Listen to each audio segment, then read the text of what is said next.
பிரியமான ராஜவம்சத்தாரே, புதிய விடியலின் புதிய வார்த்தை சங்கீதம் 91 அதிகாரம் 10 வசனம். பொல்லாப்பு உனக்கு நேரிடாது, வாதை உன் கூடாரத்தை அணுகாது. பல வருடங்களுக்கு முன்னாடி எகிப்து தேசத்துல கொடிய கொள்ளை நோய்கள் வந்துச்சு.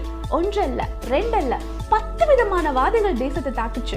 ஒரு மனிதன் தன்னுடைய வாழ்க்கையில இழக்கவே கூடாத தன்னுடைய தலைப்பிள்ளைகளை இழந்ததுனால தேசம் எங்கும் அழுகையும் புலம்பலும் இருந்துச்சு. ஆனா இஸ்ரவேல் ஜனங்கள் வாழ்ந்த கோசேன் நாட்டிலோ சந்தோஷமும் சமாதானமும் நிம்மதியும் அமைதியும் ஆரோக்கியமும் இருந்துச்சு. காரணம் என்ன அப்படின்னா, இஸ்ரவேல் ஜனங்கள் வாழ்ந்திருந்த அவர்களுடைய வீட்டை சுற்றிலும் ஆட்டுக்குட்டியினுடைய ரத்தம் பாதுகாப்பாக இருந்துச்சு.